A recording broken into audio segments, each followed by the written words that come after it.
No problem. I'm going to stop sharing my screen. Sounds good. And I think without further ado, I'm going to start this webinar so that our attendees can join us. Is that cool with everybody? All right, here we go. Let's see what happens. They're coming in. Great, let's wait just a few more minutes. We have about 80 some odd people registered. So I think we'll do like a cool hold for 4. Awesome.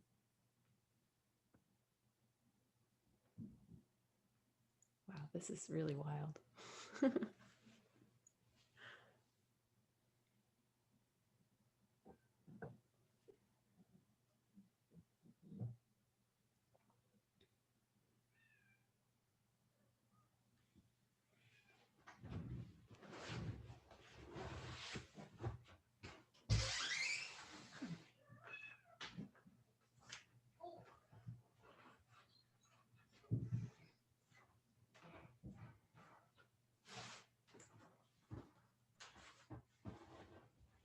Okay.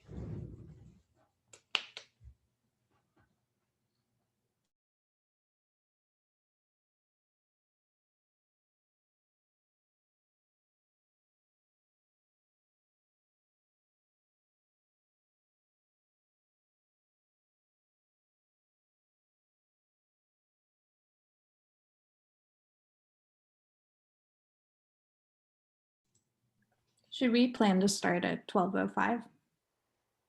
Yeah, I think for those who are joining us and can see us now, we're just gonna hold off for a few more minutes. Thanks for being here. We have a lot of people registered, and I don't want to get started until everyone waltzes into the room or whatever. Let's see.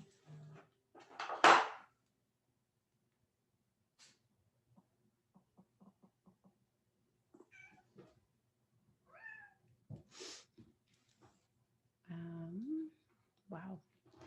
Welcome to folks from near and far. Thanks for being here.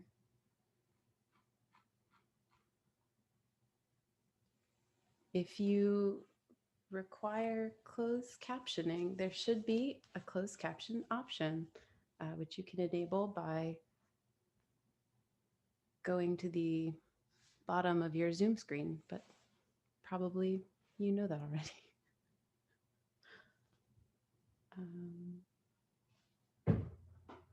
All right.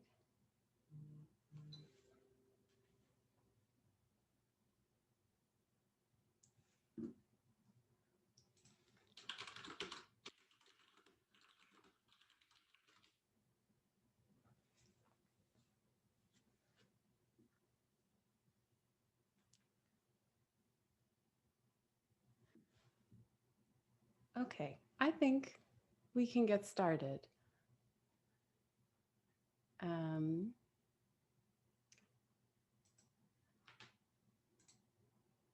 So hello and welcome to our many attendees and our lovely panelists. Thank you for joining us for this exciting faculty roundtable on the theater of electoral politics. I am so excited to see so many new faces and names, and also some that I recognize. We're really happy to have you here today. My name is Ariana. I use they and she pronouns, and I am one of the coordinators of the Theater and Performance Studies workshop. I am also a 4th-year PhD candidate in English and Theater and Performance Studies at the University of Chicago.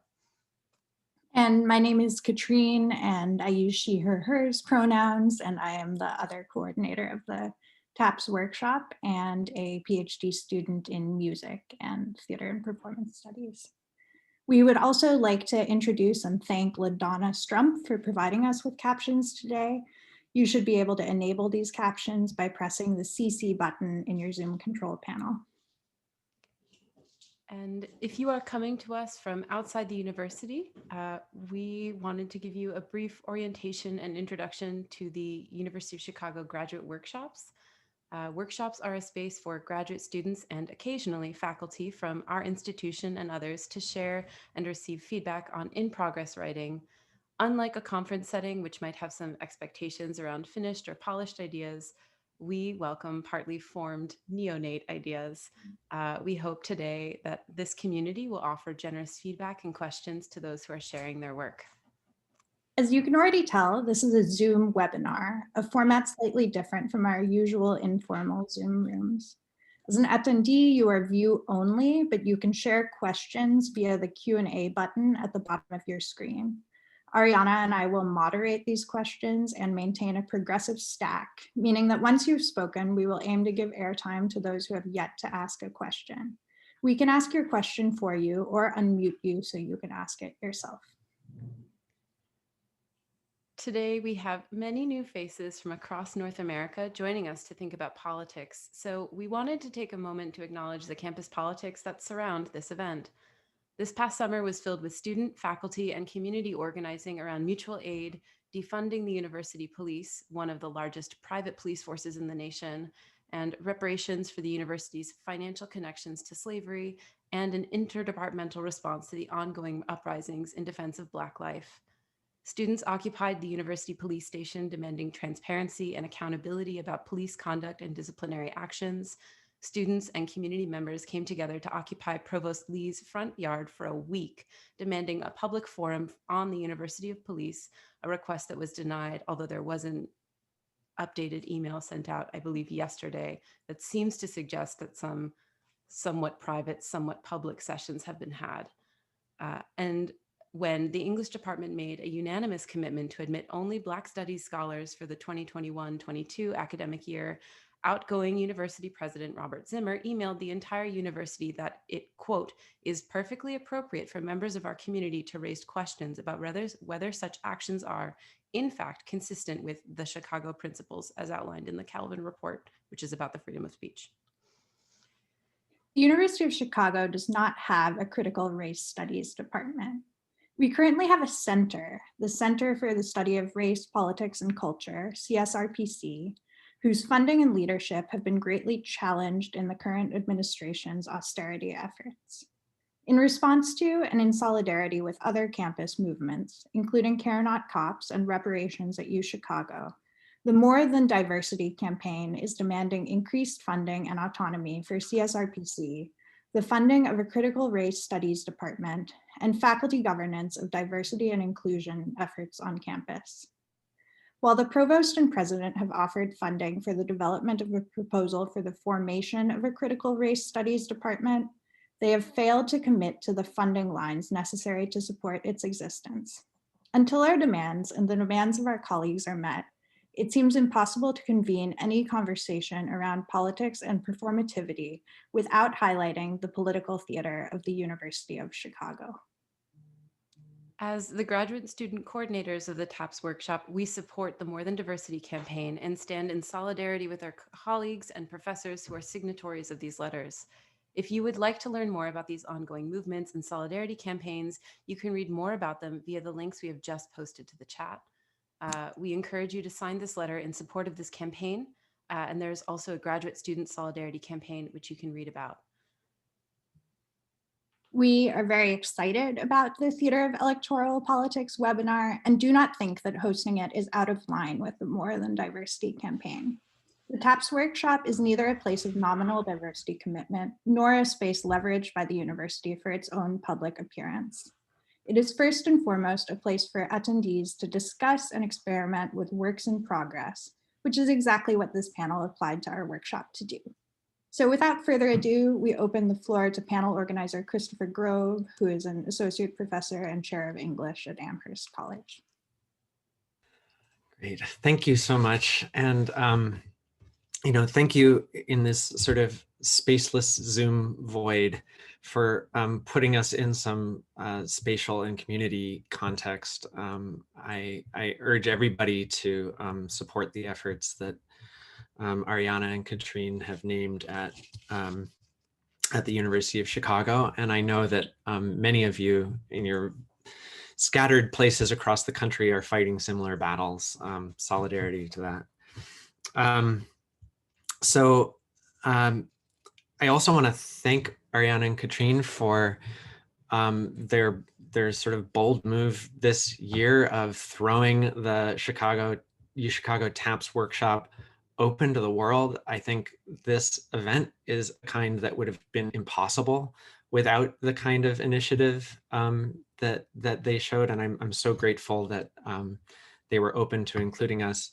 You know, coordinating the online schedules of 7 of my my favorite scholars was hard enough. Getting us all in one place would have been impossible, and I find it exciting that to think about the things that have become possible rather than the many things that have become impossible during this time.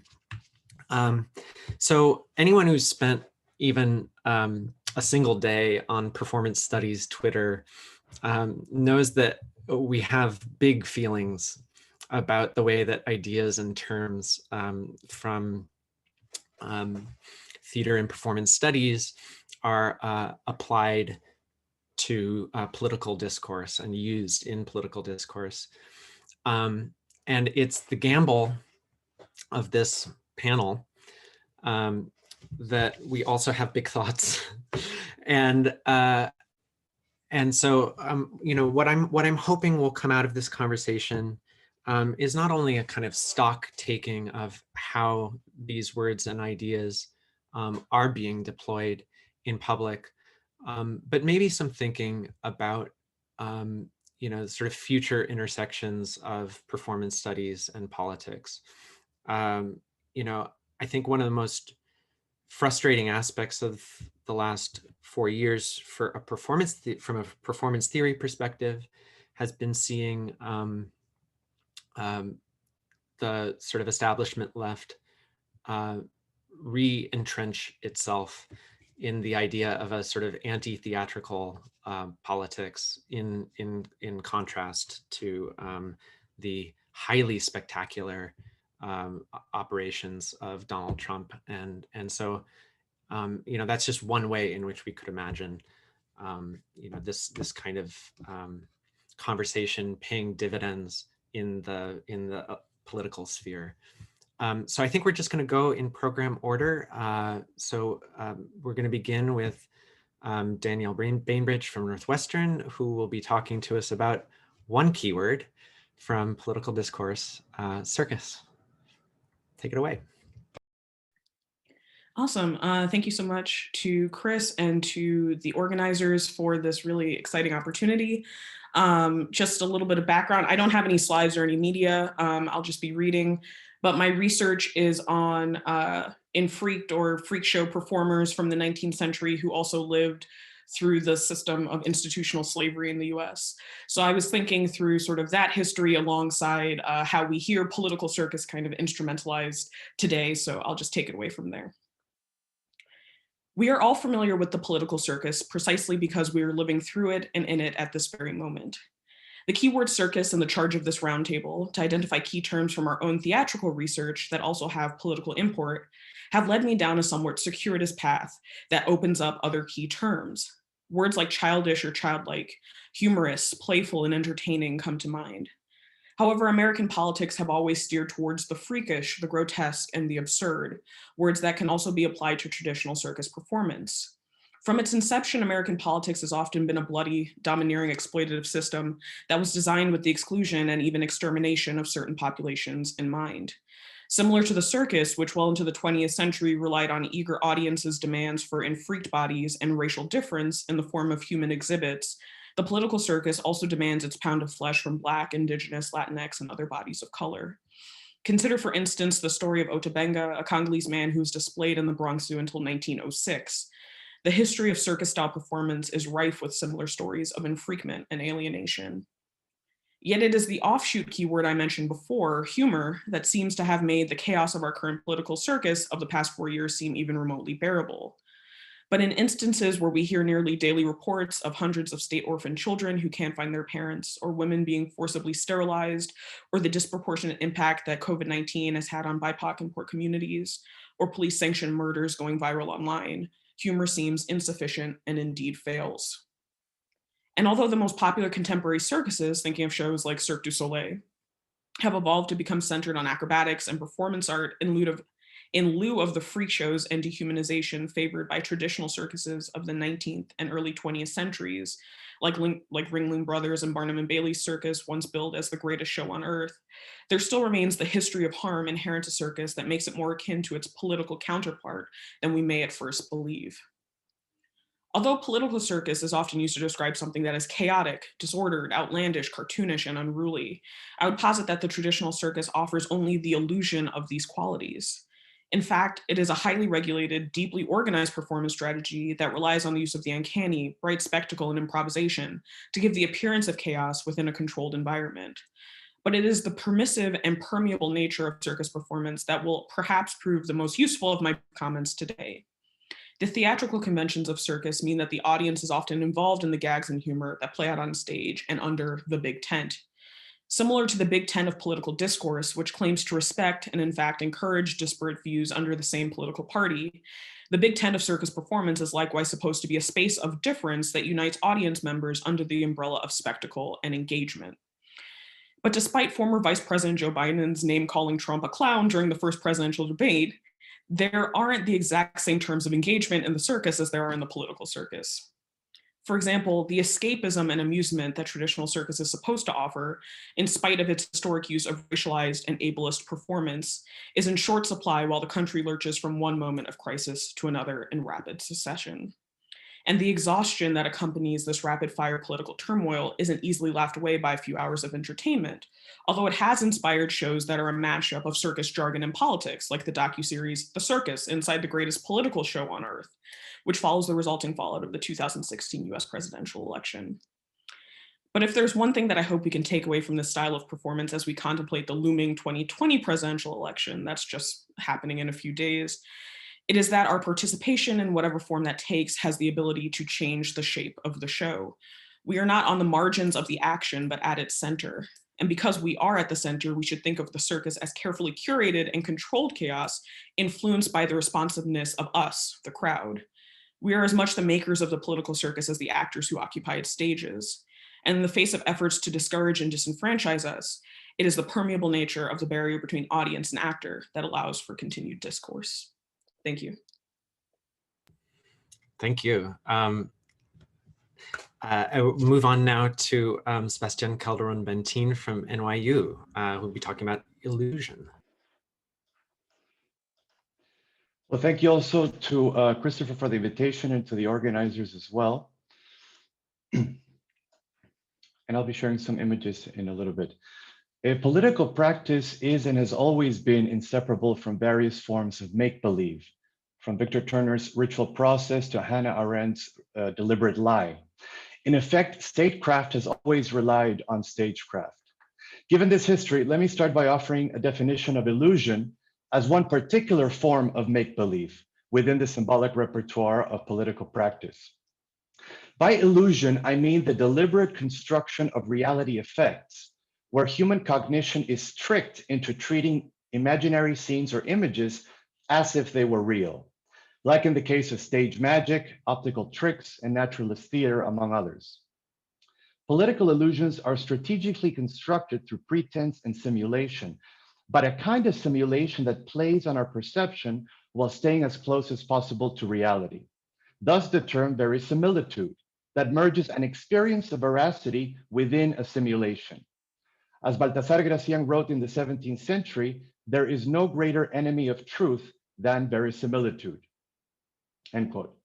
Since they work on our perception, political illusions become more convincing when they appear in mediums with strong denotative functions, such as photography, video, television, and performance, which make us feel less as interpreters of a text and more as direct witnesses to a scene. Let me offer two contemporary examples.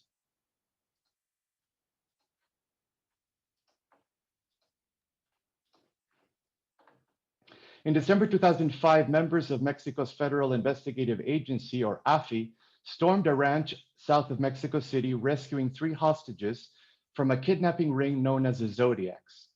During the operation, AFI agents arrested 2 of the gang's ringleaders, Israel Vallarta and Florence Cassés. The rescue was widely reported not only because of the unusual fact that one of the ringleaders was a 30-year-old French woman, but more importantly, because it was covered live by Mexico's largest television networks, Televisa and TV Azteca. The reporter Pablo Reina and his crew from Televisa were actually on site before the AFI stormed the ranch, and so were able to follow the agents in real time as they entered the compound, narrating and transmitting images as the operation unfolded.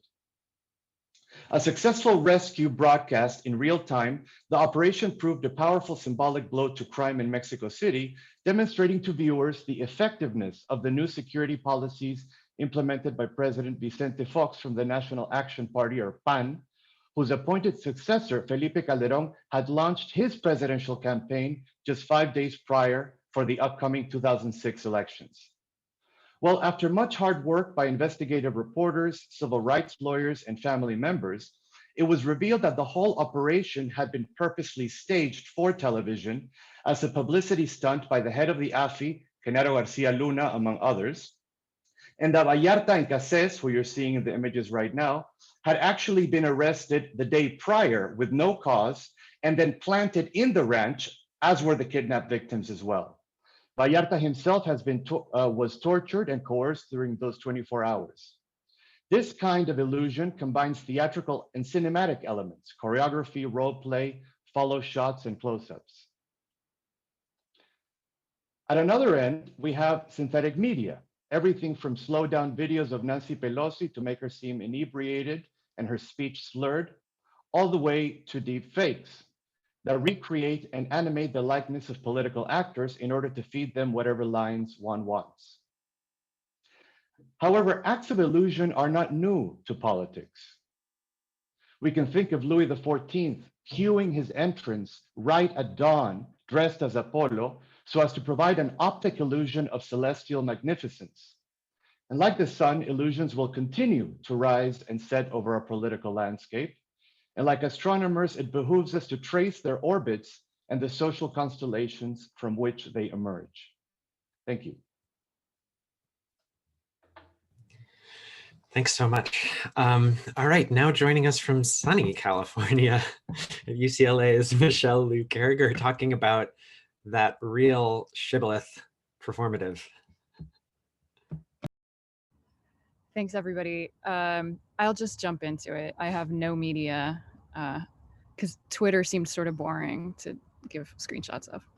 So performative activism, performative protest, performative wokeness, performative nonsense. Tweet. I keep wondering why you come on here to do these performative things when you can actually do something. Tweet. Is this real talk? Is this performative? Is there a purpose? Is this a checkbox? Will we have action items? 2020 has been a tough and tragic year for everyone, and this is a non-life-threatening, merely annoying little detail for us performance theorists, but still, everyone on Twitter started using performative to mean theatrical. And everyone seemed to agree that this performative meaning theatrical is bad. So we're all adults here at the University of Chicago Performance Studies Working Group.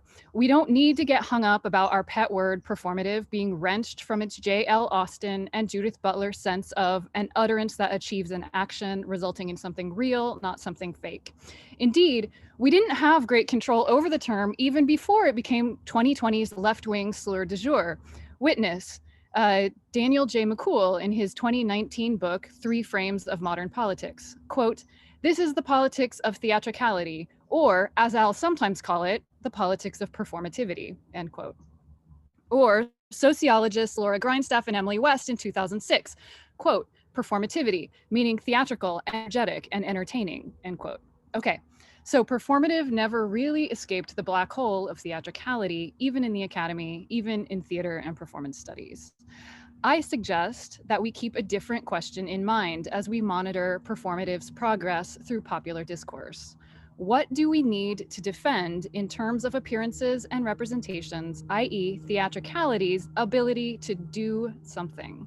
Do we agree with the Twitterverse that appearing is the opposite of accomplishing? And how can we articulate what appearances might be able to do from what they obviously don't do?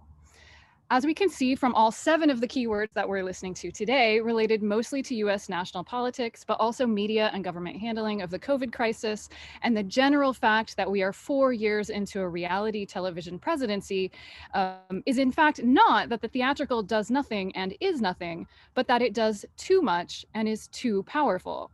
That is, clearly, some things do happen as a result of superficial bluster, lies, empty talk, and trumpery.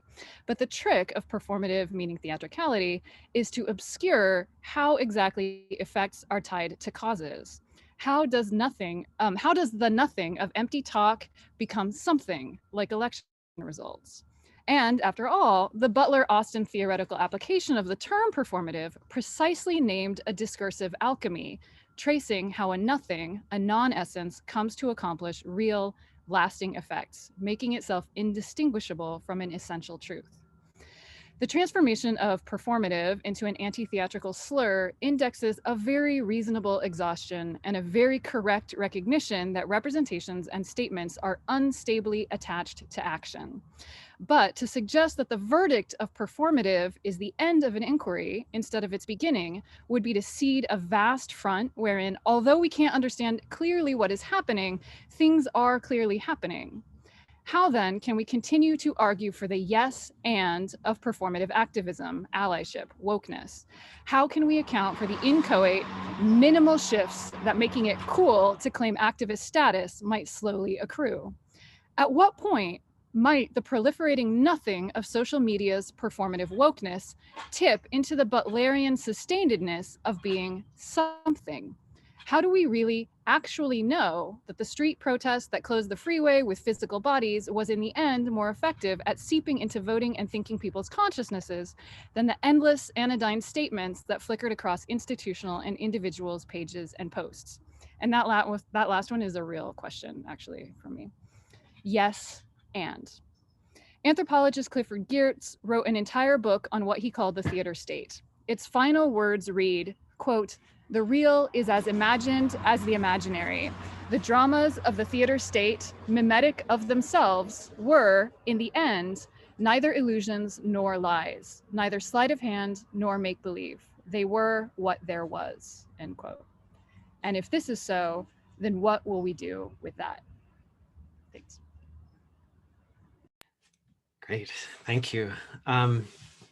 Moving right along, off to somewhat less sunny Buffalo, Meredith Cunty will be talking to us about hygiene theater, a very up to the minute term.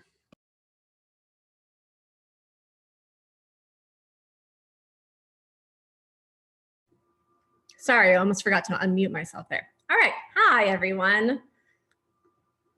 After being discharged from Walter Reed Medical Center on October 5th, the United States' most infamous COVID patient, deplaned Marine One, climbed the White House steps to the Truman balcony and rotated toward the news cameras like a sunflower starved of sunlight.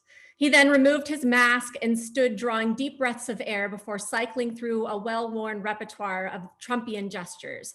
After several minutes of conspicuous balcony time, Trump entered the White House, his face mask riding shotgun in his suit pocket. Part strongman spectacle, part Evita cosplay, Trump's heavily produced balcony scene made manifest what millions already suspected. The anti-science president had experienced no Scrooge-like anagnorisis after taking ill with the virus he publicly downplayed for months. Columnist Frida Gaidas called the event a peak example of Trump's grotesque coronavirus theater. All optics, no honesty.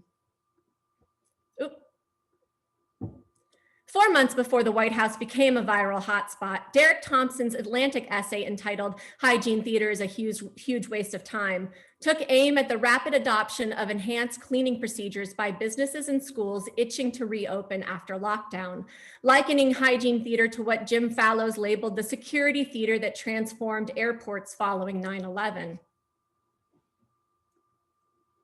Such risk reduction rituals, Thompson argues, are enacted to soothe consumer and worker anxieties, coaxing quarantined, fatigued Americans into re-entering public life during a pandemic.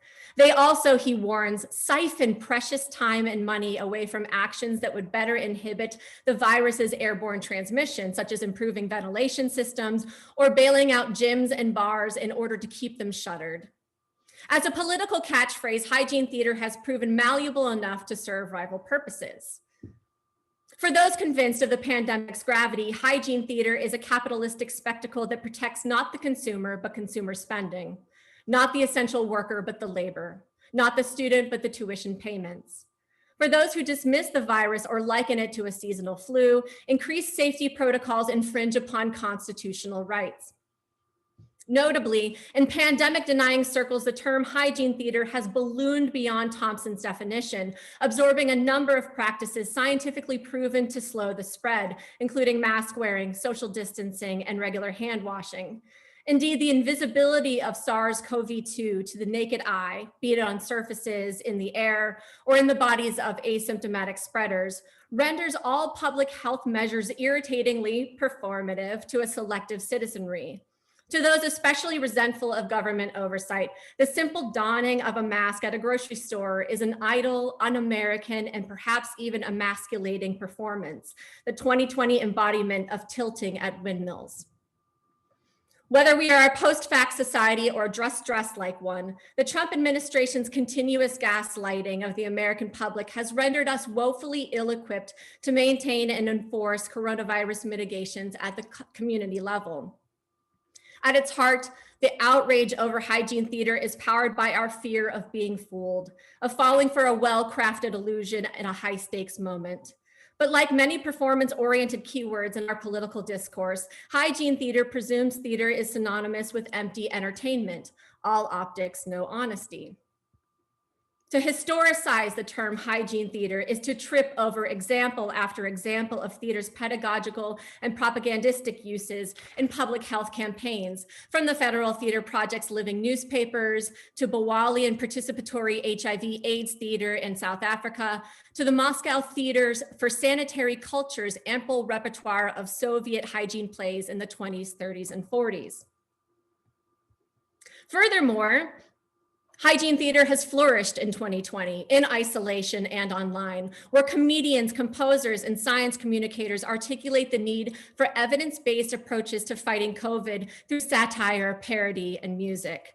These performers acknowledge what Thompson perhaps neglects, that public health, politics, and theater are not occasional adversaries, but near constant bedfellows. Thank you. Great, thank you. All right, it's actually my turn now, and I'll be talking about the keyword canned with some visual aids. So just give me a second to get that going.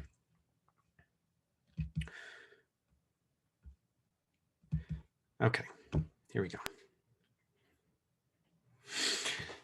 All right. In early 2016, it briefly looked as though Senator Marco Rubio might challenge Donald Trump for the Republican nomination. Then suddenly, his campaign fell apart. It all began during a debate on February 6th, 3 days before the New Hampshire primary. And I'm hoping that I have effective video of this. And let's dispel once and for all with this fiction that Barack Obama doesn't know what he's doing. He knows exactly what he's doing. But I would add this, let's dispel with this fiction that Barack Obama doesn't know what he's doing. He knows exactly what he's doing. We are not facing a president that doesn't know what he's doing. He knows what he is doing. This notion that Barack Obama doesn't know what he's doing is just not true. There it is. He knows exactly what he's doing. The memorized 25-second speech. Well, I think anyone who believes that Barack Obama isn't doing what he's doing on purpose doesn't understand what we're dealing with here. Repeating the same rehearsed line 4 times, and then after Chris Christie mocked him, struggling through a bad paraphrase of it, Rubio proved what his rivals had been saying all along. The day before that debate, a New York Times profile of Rubio began, "To hear his rivals tell it, Senator Marco Rubio is a robotic candidate, soullessly spitting out canned lines on the stump, constantly scripted and controlled," in the words of Governor Chris Christie. In other words, during that disastrous debate, Rubio disappeared into the role that his rivals had scripted for him. From that point on, the accusation was inescapable. Starting the very next morning, Rubio was followed everywhere by men in thrown-together robot costumes. They stood wherever groups of his supporters stood, and they reperformed his gaffe for any camera in sight. Good morning, everybody. Marco Rubio bot here. As I told people last night, Barack Obama knows exactly what he's doing. Barack Obama knows exactly what he's doing. Barack Obama knows exactly what he's doing. Oh, Chris Christie.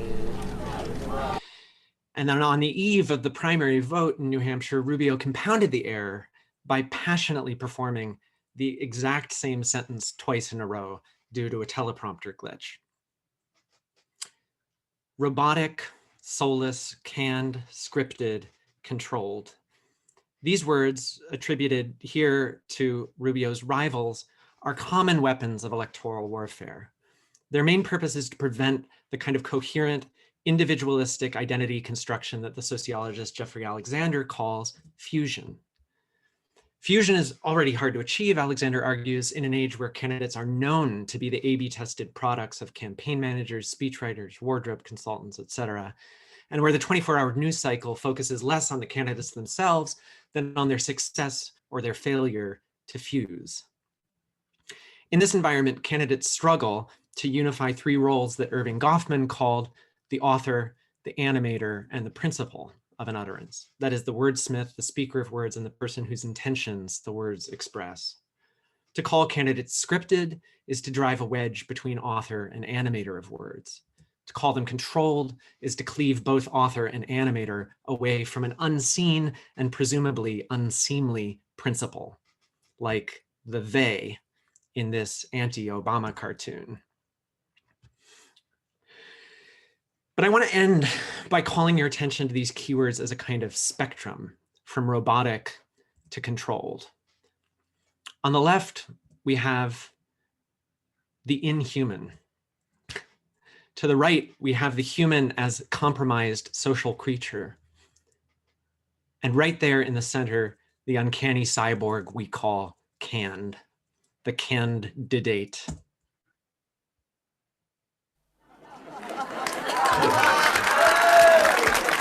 You know, the thing about canned laughter is not its inhumanity, it's that it's human and yet not quite responsive to our shared reality. Out of joint and out of sync, canned laughter is uncanny, and so too is the canned candidate, who sits there smiling up at you, buried deep in the dark of the uncanny valley. All right.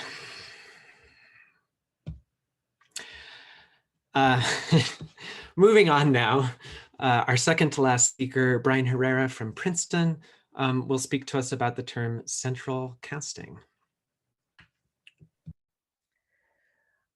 Thank you, Chris, and thank you all for a very stimulating and very on-time panel. It makes me anxious about my own timing. So I'm arriving to you from the unceded territorial lands of the Nanticoke Lenni Lenape people in Princeton, New Jersey, and I'm here thanks to Christopher Grobe, our fearless organizer, who has been leaning on me to talk about central casting for several years now, and finally he created an event in which he forced me to do so. So part of what I am wanting to talk about today is the rise and ubiquity of this term, this joke from the mid-20th century called straight out of central casting, which experienced a recent uptick, which you can see both in the recent Ngram survey of it, of a sort of a rise in the 60s, 70s, and 80s, a precipitous drop, and then a bump up again in the last 4 years. And also you can note it on the page of the Central Casting Corporation, an existing corporation for nearly the last 100 years that only several months ago was forced to put an explainer on the page. What does the phrase straight from central casting mean? So the phrase straight from central casting emerges from the casting protocols of the early 20th century, when a company called Central Casting began to be the primary agency that hired background players or extras, or the folks who are behind the principal actors speaking, the folks who are sort of working in the hospital or sort of being the extra cowboys, fighting the extra Indians. Those are the kind of things that Central Casting hired. And so this phrase, straight out of central casting, has been in pretty active use throughout the 20th century since the 1930s. And it was used because after the founding of central casting in 1926, which was, as I will talk about hopefully in a moment, the first time that we saw the emerging Hollywood film industry collaborate in creating an entity. They created central casting so it was to resist regulation from state and federal authorities. But so the term central casting emerged and it entered the popular discourse pretty quickly, and it continued to become a sort of a standing joke in mainstream popular culture of the 1960s and 70s to describe one of two things. One, the idea that something was so like not authentic, not real. It was like they just hired somebody in to play this part. Or on the other hand, that you would say, I showed up at this ranch outside of Amarillo, and all the cowboys, they were like straight out of central casting. It was like a movie showed up in life. So on the one hand, it's sort of talking about the artificiality of entertainment, sort of encroaching on authenticity, and other times it's about something we only thought existed in the movie showing up in real life. And Trump's usage, though, I mean, it fell out of favor in the 80s and 90s into the early 2000s, but it ended up being something that Trump's usage continues. It's sort of a phrase that he uses as a compliment, as a confirmation. And it was one that first started gathering everyone's attention nearly in the first weeks of his presidency, when he appointed Jim Mattis as his defense secretary and said, "This is central casting. If I was doing a movie, I pick you, General," direct quote. And this idea of central casting as naming someone who looks the part, who articulates an idea that we have about what some kind of stock character or boilerplate should look like, is something that has continued to come up in Trump's use of the phrase. He's used it in reference to Mike Pence. He's used it in reference to Brett Kavanaugh and Neil Gorsuch, in relation to the aides or assistants supporting Chinese President Xi Jinping, as well as Turkish President Erdogan. He has also used it whenever he's been standing in front of military or border patrol agents, pointing to them as, look, they're straight out of central casting. And always it is a confirmation of this is what we want to see, sort of a blend in some ways of what one expects to see, but also a confirmation of its aptness. The paradox, though, is the ironic piece of it is central casting as a historical entity was formed in relation to scandals in the early years of Hollywood, mostly around scandals of hiring and exploitation. And specifically, it was the attempt of the early film industry to control a rapacious reputation of sexual exploitation or harassment.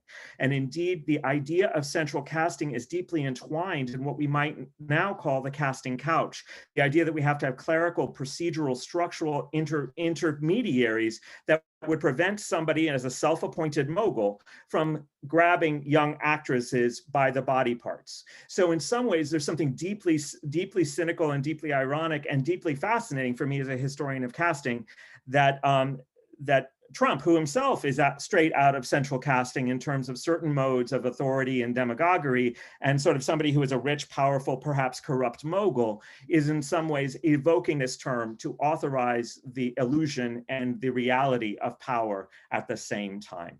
Thank you. Great. Thank you.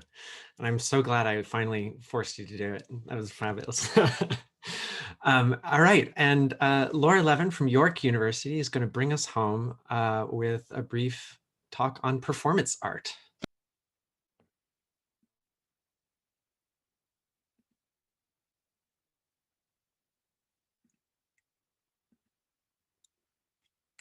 Are my slides working? Yeah, good. Chris, thank you so much for inviting me to participate in this wonderful panel. It's a delight to be here. Okay, scene one. US President Donald Trump stands stony-faced in front of St. John's Church in Washington, holding a Bible aloft, a carefully composed gesture performed for photographers minutes after directing the police and National Guard to blast tear gas at peaceful protesters demanding justice after the police killing of George Floyd. Is that your Bible? A reporter asks. It's a Bible, Trump responds, deadpan, indifferent. Scene two. Let me move I'm sure you're seeing these. Let me move those. Scene 2, after being asked to comment on Trump's gassing of protesters the next day, Canadian Prime Minister Justin Trudeau pauses for 22 long seconds. In the pause, what Manon calls a performance review of Trump, Trudeau blinks slowly, smacks his lips, grits his teeth, and emits an audible sigh. Finally, he speaks. We all watch in horror and consternation what's going on in the US. He does not mention Trump. 3 days later, he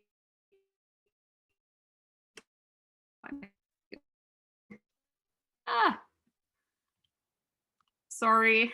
3 days later, he takes a knee at a BLM protest.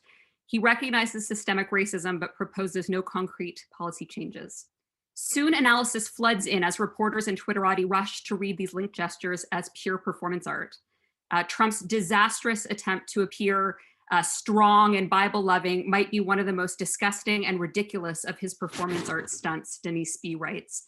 Another tweet reads, quote, "It's like some weird performance art when expert-level racist Justin Trudeau, who surfaced in the 2019 election wearing blackface in school photos, pauses before answering this question.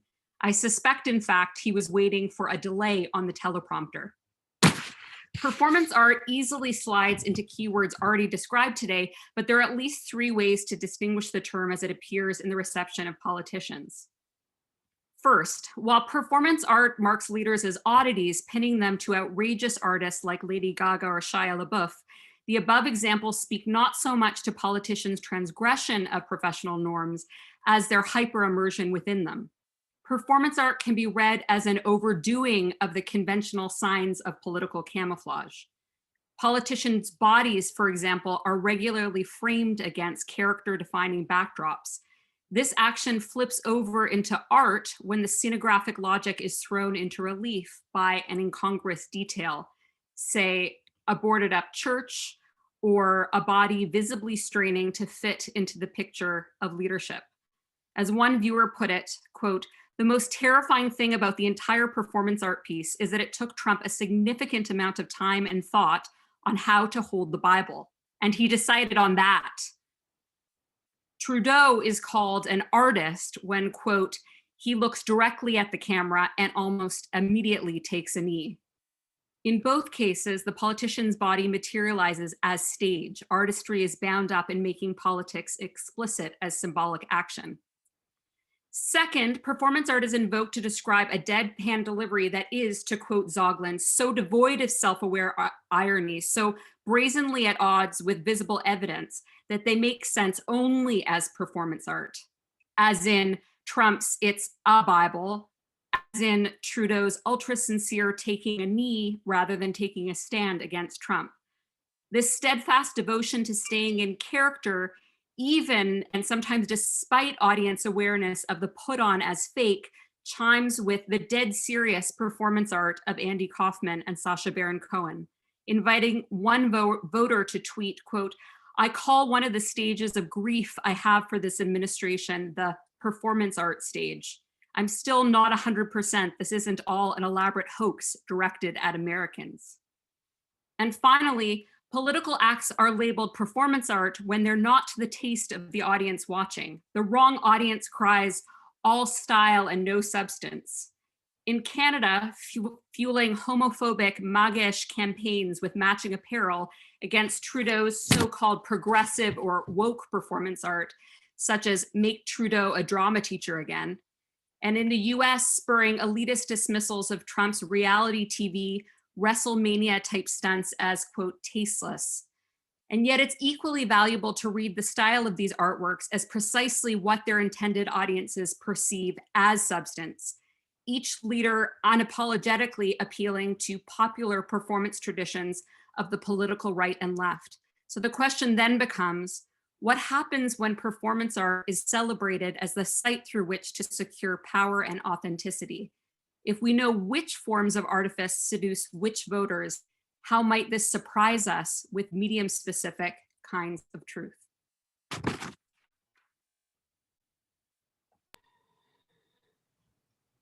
Great. Thank you so much. Thank you, everybody. I'm already hearing so many connections, but Ariana and Katrine have agreed to moderate the coming discussion. And so I'm going to pass it off to them for now.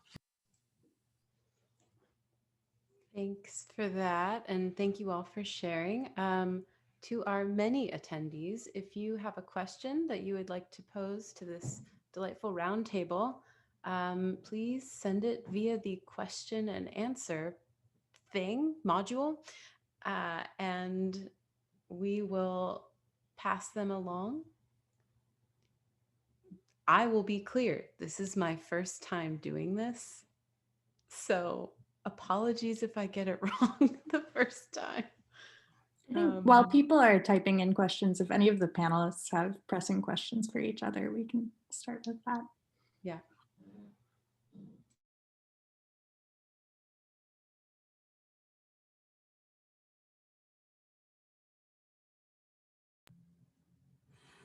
Michelle, I would love if you would repeat that question from the end of your presentation about My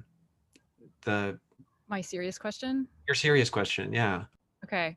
My question that is a real question is, how do we really actually know that the street protest that closed the freeway with physical bodies was in the end more effective at seeping into voting and thinking people's consciousnesses than the endless anodyne statements that flickered across institutional and individuals' pages and posts? Which, like, I think there may be a way of knowing that, but it's not clear to me what it is actually. So that's my serious question.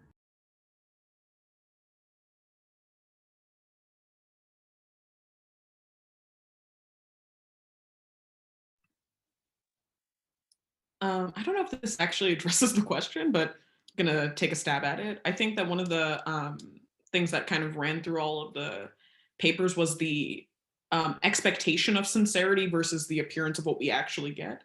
And it's interesting to me to see that sincerity still plays so big a part in how we think about political discourse, or how we think about political action that we know is highly staged and highly performance based in its, in its critiques. But to Michelle's question, I guess impact is also part of the question, and that's something that's harder to measure, harder to ascertain and figure out. In some instances, for example, like you were reading all of these different tweets, like sometimes we can see a tweet that has much greater impact than, say, an action would.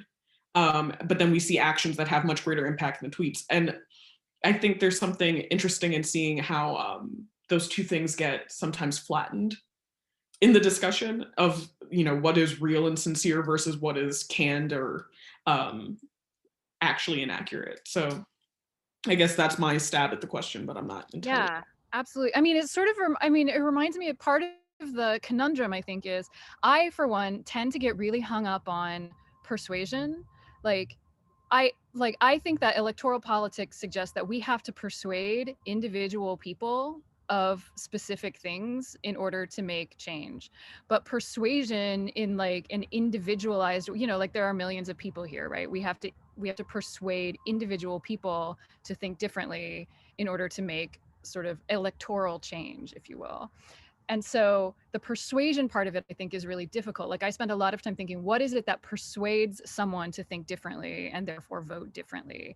And and so being annoyed on the freeway because you can't get home doesn't seem persuasive to me, to people who are not already persuaded, in the way that maybe weirdly the peer pressure of every institution, making a kind of lukewarm, watered down, vague statement maybe weirdly does, but I'm not a psychologist either, so I don't know how to measure that.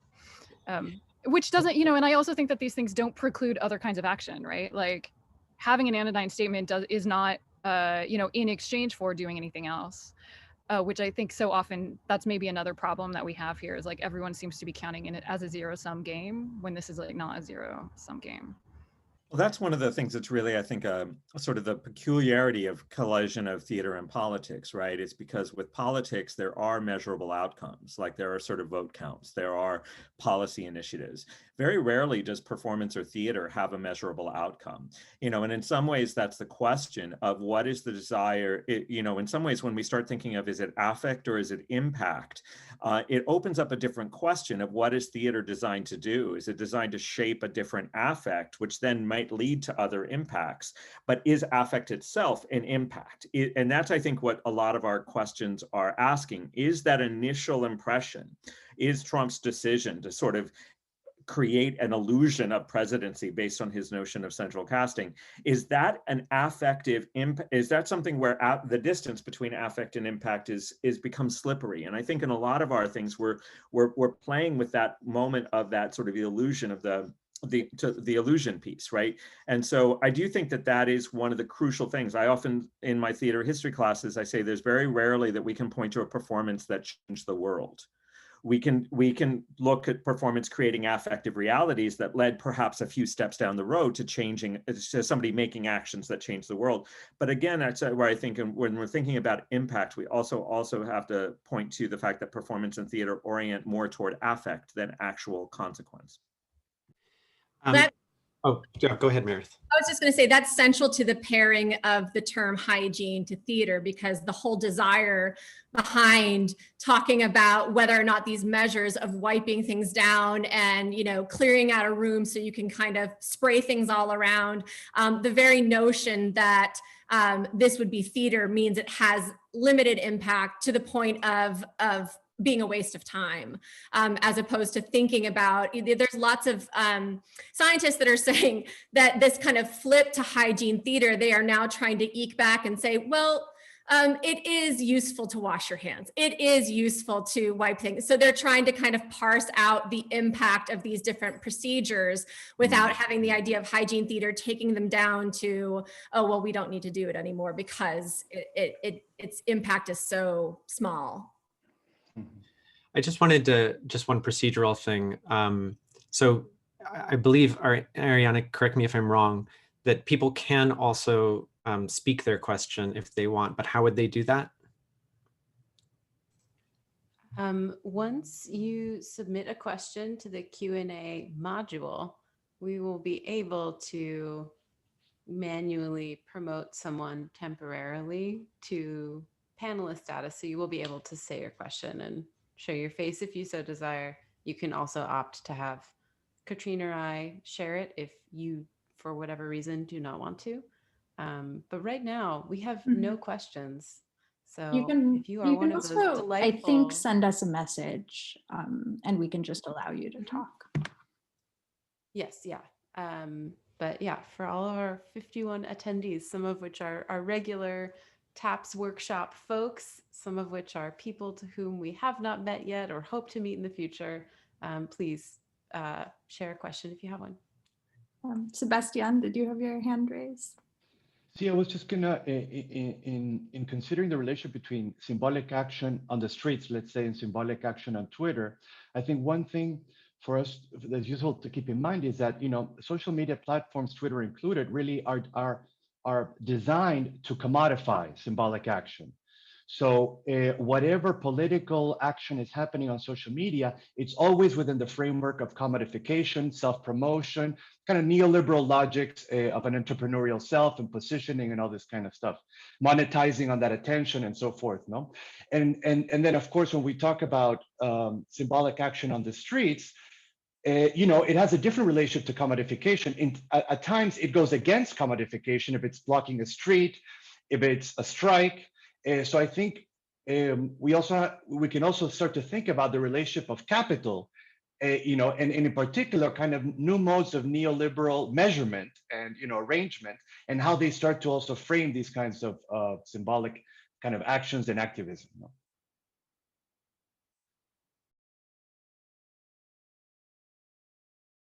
I mean, I think it's also fair, maybe I should clarify, thinking more, protest isn't only meant to persuade, right? That's not the only goal of protest. So of course there's also that. So when I'm thinking about persuasion, though, which I think is important when we talk about electoral politics, then, you know, so it only sort of fits, I think, in that one. I was going to make a similar point, which is that the persuasion model is, of course, the very liberal model of thinking about even electoral politics, right? And in fact, people who do like, you know, political ad work, for instance, think of persuasion as part of a triad of mobilization, demobilization, and persuasion, right? And so when Brian talks about affect as a special kind of province of performance, we're talking about performance as a tool of mobilization and demobilization, or as a tool of what Diana Taylor calls like the animative, which is essentially even when the state successfully enacts performative acts, as performative speech, it is in the power of protesting people to you know, muster an alternate reality that contradicts that seemingly successful performative. But it looks like we have questions in chat now. I don't. Yeah, so we have a question from Tina Post, who's one of the faculty advisors of the workshop. And and she says, given the importance of sincerity running through this panel and all that Brian roughly said about affect and impact, I wonder about the prevalence of satire in this election cycle and how we think about the efficacy of satire versus the efficacy of sincerity. Any thoughts about what promotes one or the other?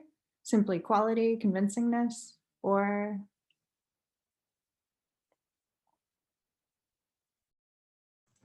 I don't know if I did this right, but Tina should be able to show us herself if she wants to now. I maybe just messed it up. I don't know. Oh, Tina's here if she wants to say hello. Hey everyone, but it's okay. I don't mind staying in the background. Okay. Were we both about to speak at the same moment, Chris? You know, I couldn't. So I think what I'll say about satire is one of the things about satire is it's a both and kind of comedy.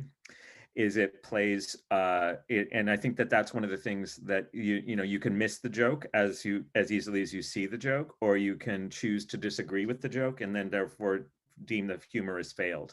And so there's a kind of way that satire is, I think, has proven to be a very, you know, I think we've seen a moment where like 20 years ago, the idea that irony and parody had overtaken sincerity, that there was no sincerity left because irony and parody had sort of taken the wind out of sincerity. And so, but I think now what there has been, I think, a different kind of mistrust now of where do you stand in the joke is becoming a little bit more overt.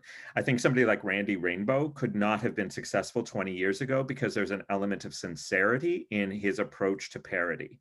And so there's a different thread in there. And I do think that that's one of the really interesting questions of political satire's a long tradition, is the question of where is the sense of honesty and truth? What is the valuation of that in the comedic moment? And I think in this comedic moment, it goes to that core question that was, I think, at the heart of Laura's end of this question of asking, is there something truthful there at all? Or is this all a big joke? There's a kind of uncertainty of where a solid ground of knowing where a comedic point of view is coming from. And so that's one of the tricky pieces, I think, about satire, is it allows for in-group status, but it also allows for a lot of kind of like, I don't think that's funny, or I don't get the joke. And it's I think the fractiousness and the fracturedness and just what are often considered to be owning the libs comic t-shirts, finding the humor in them sometimes takes a little bit of work, but it's often coming out of that place of mockery, of satire, of sort of getting one on somebody else. So I think I do think satire is a really important lens, because I think it also reveals a range of other assumptions at play in our given historical and cultural climate. Yeah, I mean, I think performance studies as a field has spent a lot of time thinking about satire as a mode of politics in the sense of radical protest and its use of the put on and the sort of joke campaign and all of that, right? And I think like to add just one contemporary fillip to that conversation. I think we have a satirical president, right? That is, the 2016 campaign was an extended satirical critique of the theatricality of liberal gravitas, whether that was embodied by Jeb Bush or Hillary Clinton. And so that's one sense in which we have a satirical president. But the other sense, of course, was that the idea that he was simply being sarcastic or satirical at any one point made him never quite responsible for the belief expressed in his words, right? So it was a strategy for separating the principle off from the author and the animator in Goffman's terms. And so that situation of like having a satirical president who ran a fundamentally satirical campaign makes me more interested for the time being in performances of commitment and less interested in the sort of satirical critique as a mode of politics.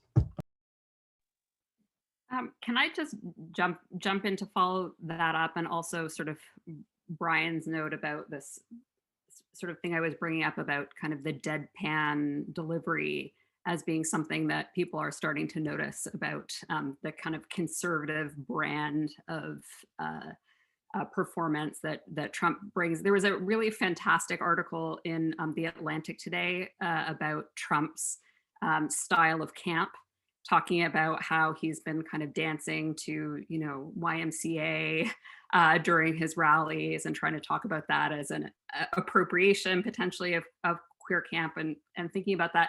But I think one of the things that's really fascinating is that this particular kind of ambiguous irony that he's working with, the kind of irony that you see in This Is a Book, but also in him talking about, injecting himself with bleach, is that it's an irony that has kind of at least two different audiences, that it's an irony that where you can't quite tell if and whether to take him seriously.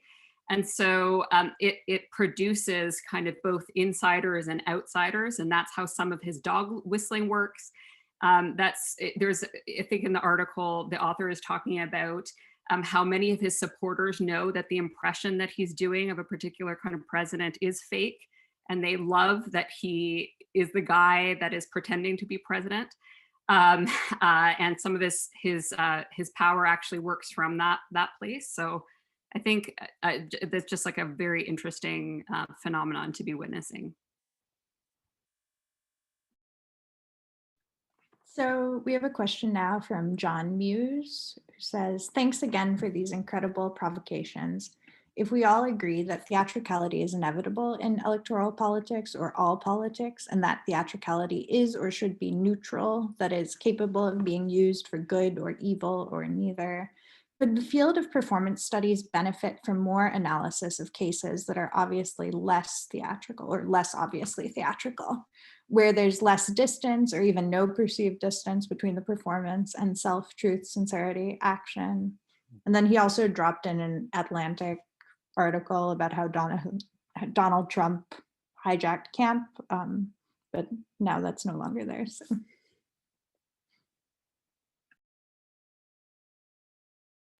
I'll just jump in really quickly and say, I think when we are talking about a representative democracy, which, putatively the US is, like the word representative, the fact that we have representatives and that we have to choose one to stand in for many at any time means that theatricality is always part of the equation.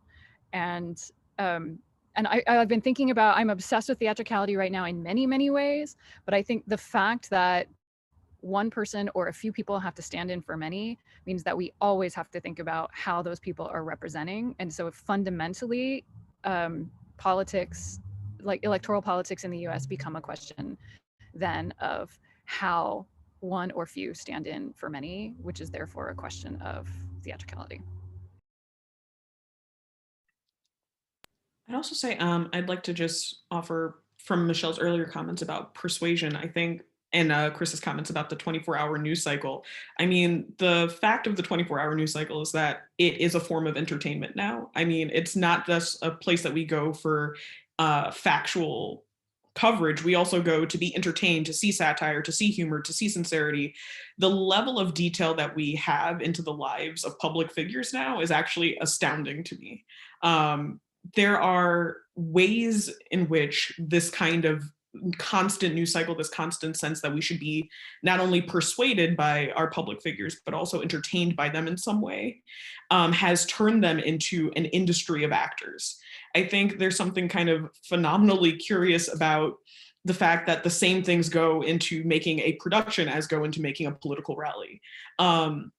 There is a sense that we are no longer, I mean, if someone came out, kind of plainly dressed and there was no performance, there was no bravado, there was no, cannons of exploding confetti, I think we'd be extremely disoriented as a society at this moment, because politics has reared so much in the entertainment arena. And because Trump in particular himself is an entertainer and a reality show star, he brings that sort of quality to his own campaigning and to his own performance and outward appearance.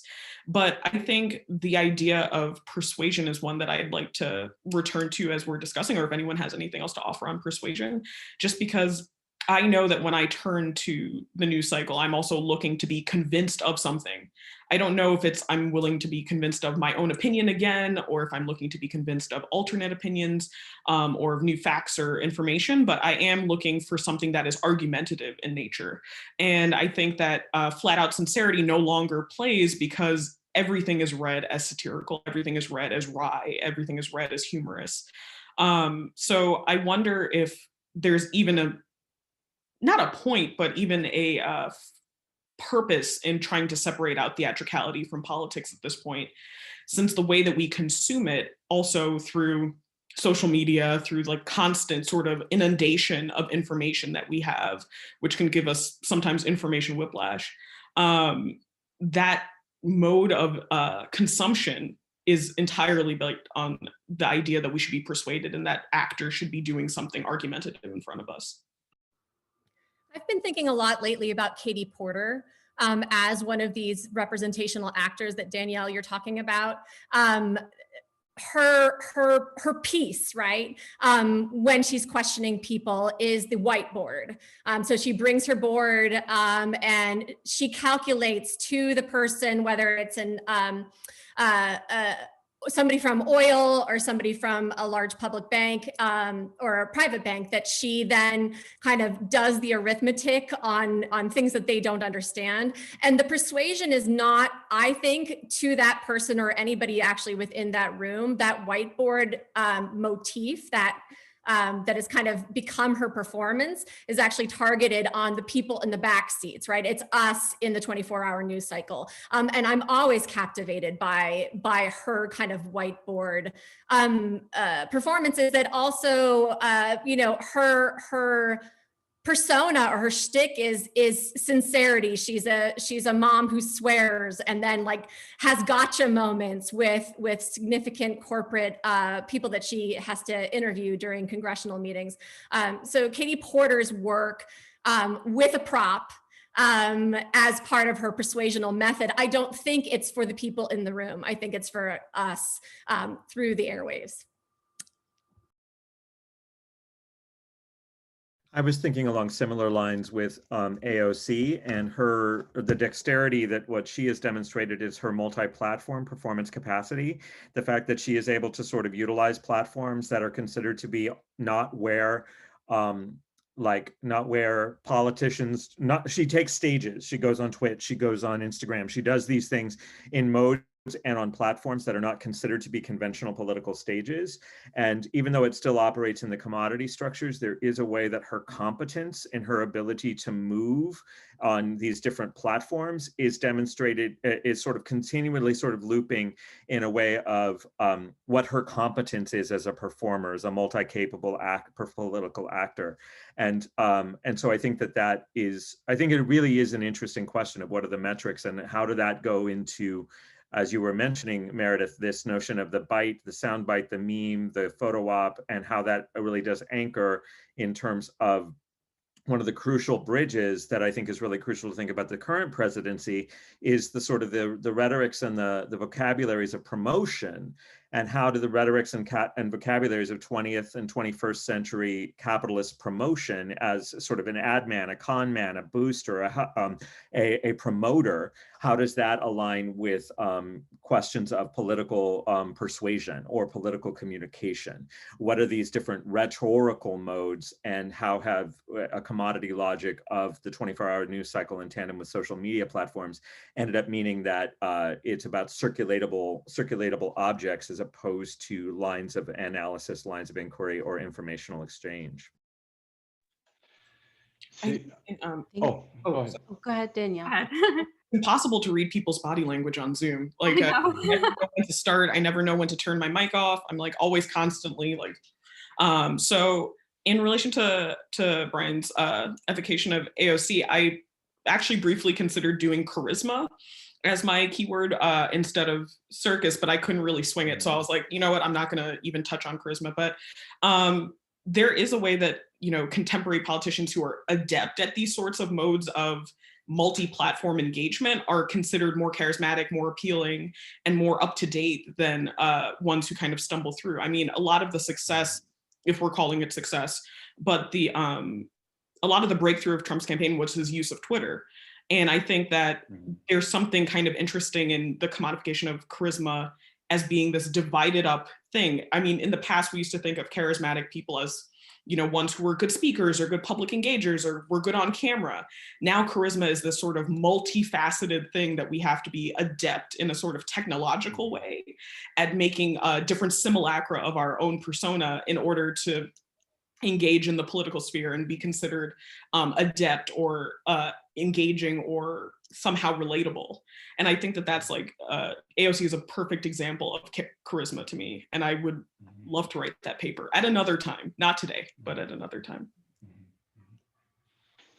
Thank you. I want to introduce two questions combined.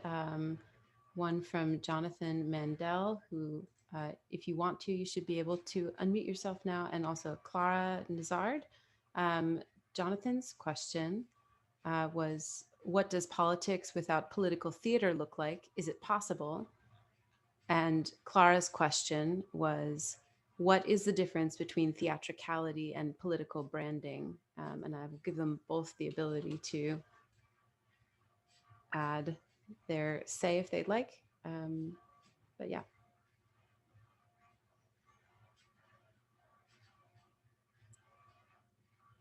I think our panelists can take it away. Yeah, so I already answered Clara's Clara's question via text partly, but what I wanted to say is that I think there's an opening for theater and performance studies to intervene in sociological and political science approaches to politics, which tend to profess an interest in performance, but then be interested in very few of the things that performance people are interested in terms of the kind of embodied repertoires of expression. So for instance, in Jeffrey Alexander, the sociologist I cited, narrative and performance seem to be equivalent terms. Or there's the linguistic anthropologist Michael Silverstein, who writes about message as a concept that kind of includes candidate behavior as well as verbal messages. And I think there's some complexity to unpick there in terms of how the things that we are best at studying really interact with branding and speech writing and things like that. The one thing I would tag in, because is that I think what we haven't really found a way to do is to bridge between, this might be a little bit more in popular culture studies, but really understand not so much branding, but also fandom, and how political partisanship aligns with practices of fandom, and especially in terms of what we've seen now with the weaponization of standing in a variety of different practices, when people really have their group affiliations around not so much sports teams anymore, but perhaps like music groups or certain cultural milieu that leads to sort of practices like doxing or So I do think this question of what are the questions of allegiance that are manifested in fandom studies, that there hasn't really been a bridge to thinking about how fandom studies and politics can be in conversation methodologically.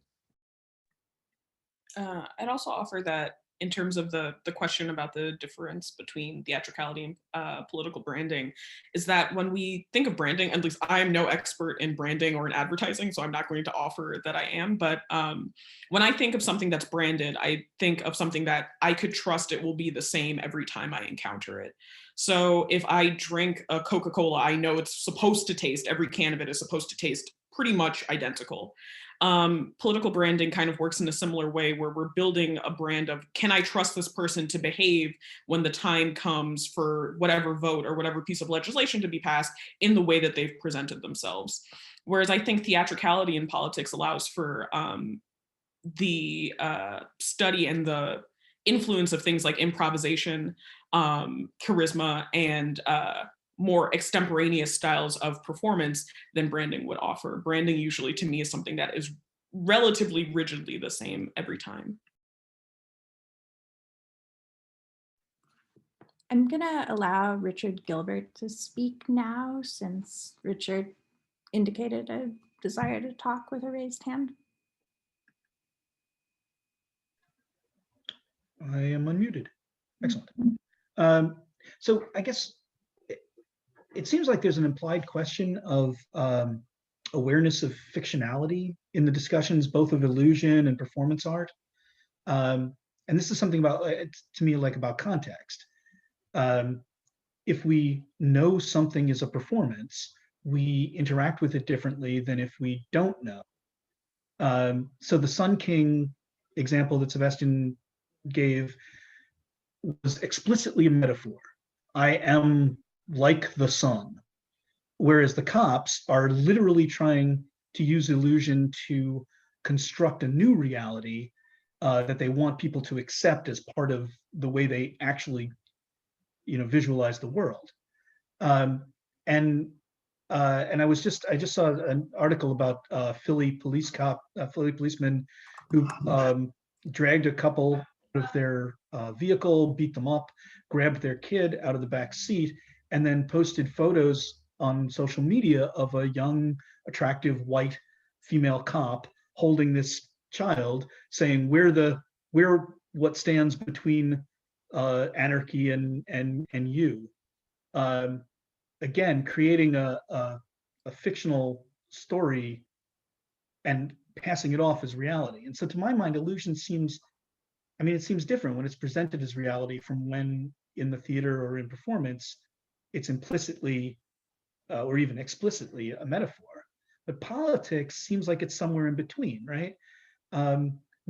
Most people that I interact with seem to generally assume these days that politicians are always performing, and that what they say and do is a performance. It's not to be treated as if it's real.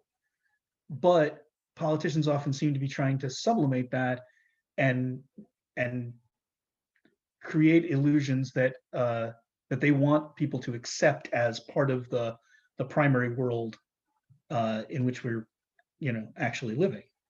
And I guess there's a performance studies question about how we look at those two kinds of things and the things that are sort of in between.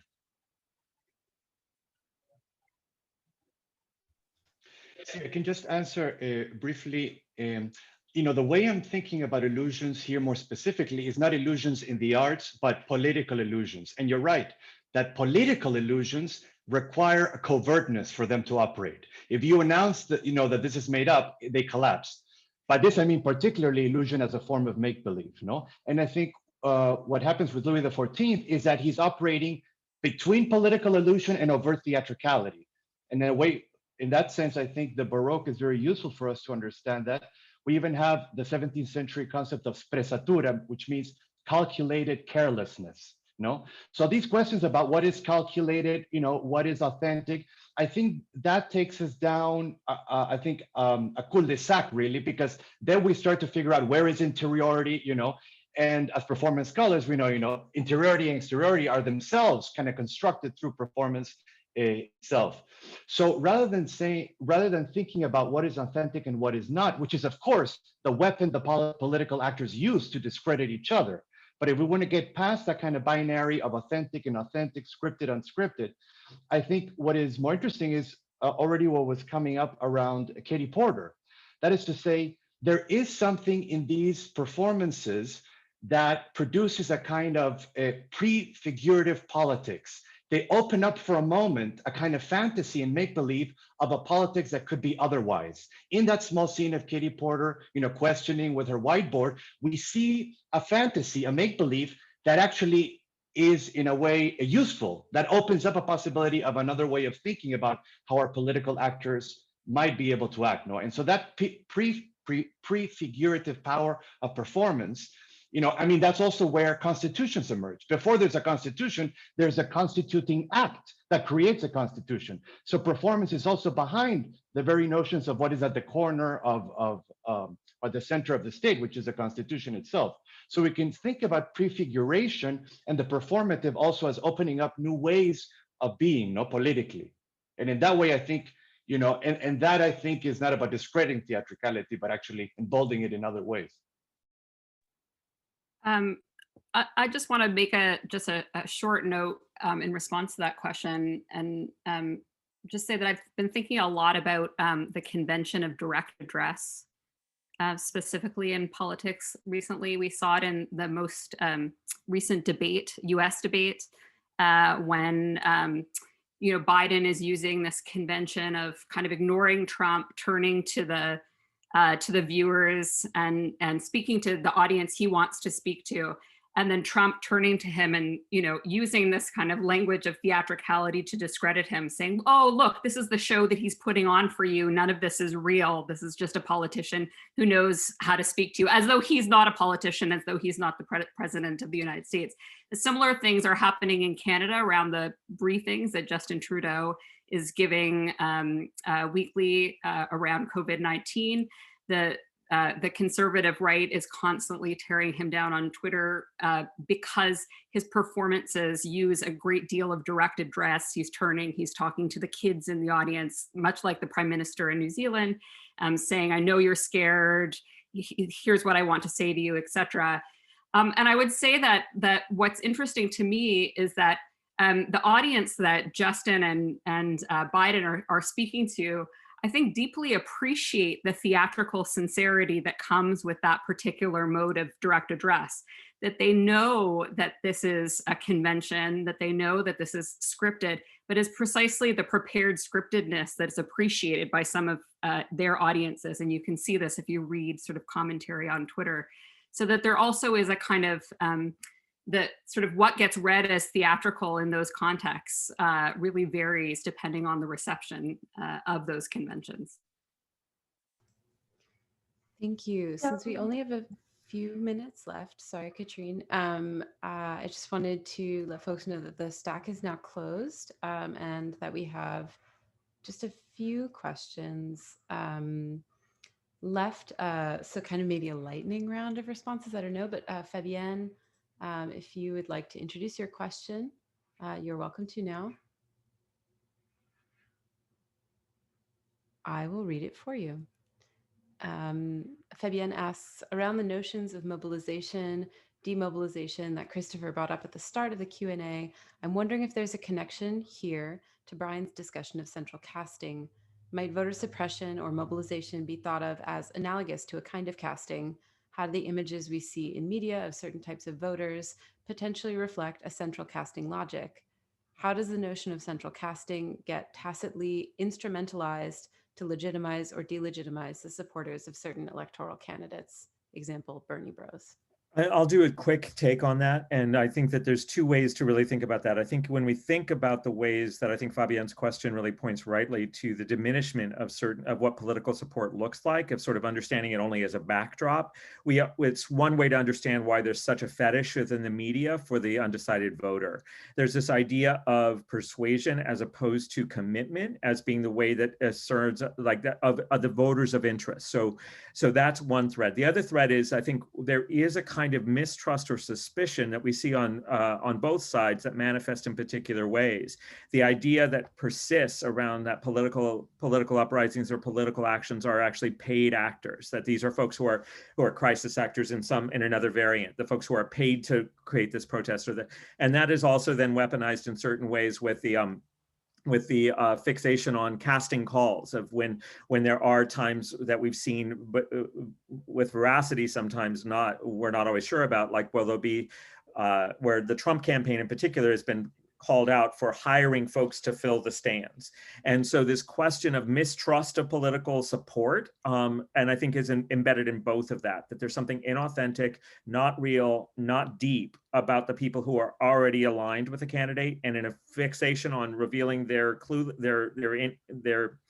fact that they're not real, or focusing on what is that sort of undecided voter. Like this idea that there's something unreal about political partisanship is really in there, in that central casting idea that there's something not valuable.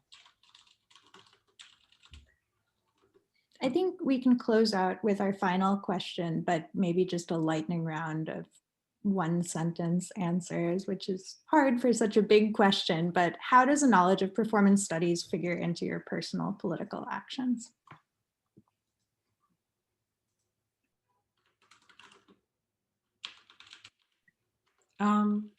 I think I'll start off. I think in some ways it's made me an extreme cynic, but in other ways it's also made me aware of the machinations that go into how political action happens.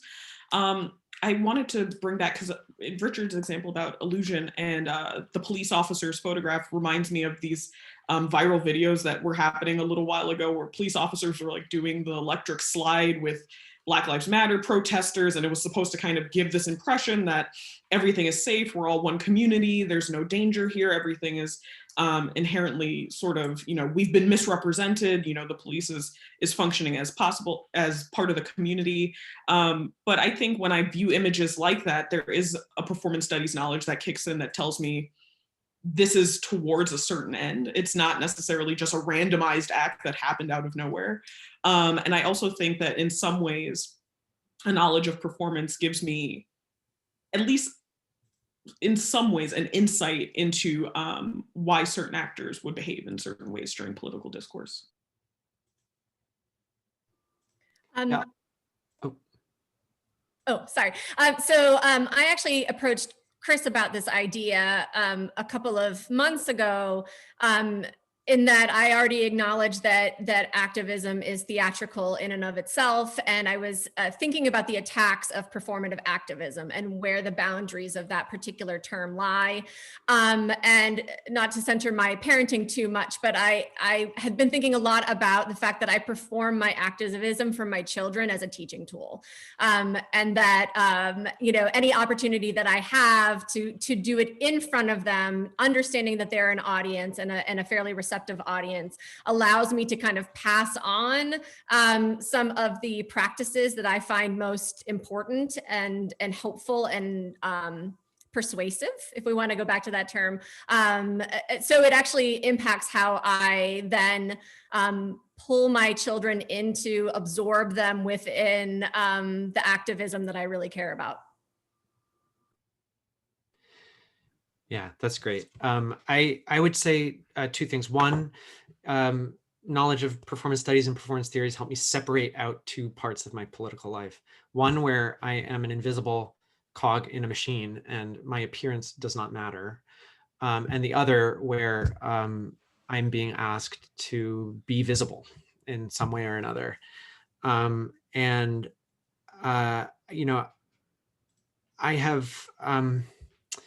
I think there's a real tendency in activist movements today to revert to a small repertoire of political actions. And we feel a lot of pressure, for instance, to turn up at marches and demonstrations.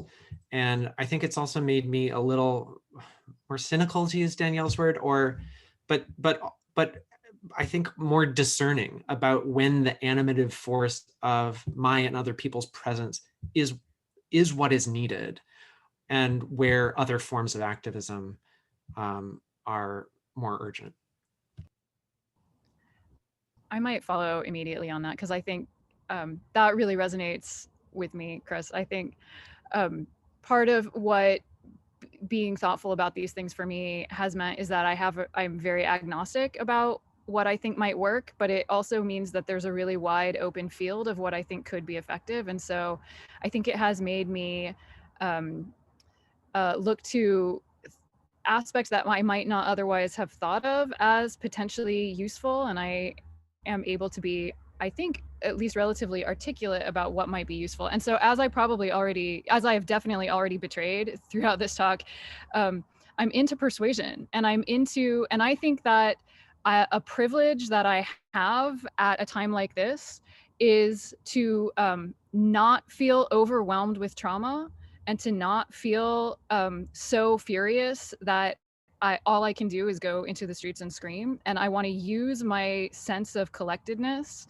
to do the persuasion work, to do the softballing that I think that I'm capable of doing of people who may not be on board yet, but who I think could be on board. And so I think of this especially less in terms of being a performance scholar than in terms of being a teacher. So for example, I teach a class called Drama of Diversity, and it caters to all of those kids at UCLA, of which there are obviously tens of thousands, who have to take one class designated as diversity. And so this is my secret, and obviously not secret because I'm announcing it to the University of Chicago, plan to get all of those people who thought they didn't care about diversity, who think that diversity doesn't mean them, who think that it's not their problem, and softball them and draw them in to the cause. And so that's a weird kind of activism maybe, but it's one that I actually really, really believe in. Like, I have an audience that doesn't necessarily believe in this, and I have, and I have the privilege of feeling detached enough that I can do the soft sell and be like, come on, it's fun, it's fine, you don't have to feel guilty, come along with me, it's gonna be great, you're gonna like it. And that's one of the things that I think about a lot in terms of what I do. So sorry, Michelle. We're a little bit over time, so I think I'm going to close this out, although of course these conversations can continue happening on other platforms. So thanks so much to LaDonna Strumpf for providing captioning. Thank you to all of our panelists. It's really been awesome to have you here at the TAPS workshop. And Ariana is going to send the website to our workshop to everyone. We have talks coming up in the future and workshops, and the video for this will be posted online. So with that, if anyone has anything, last thoughts to add, otherwise, great. Thank you all for your time and joining us. Have a good day. I'm going to end this now.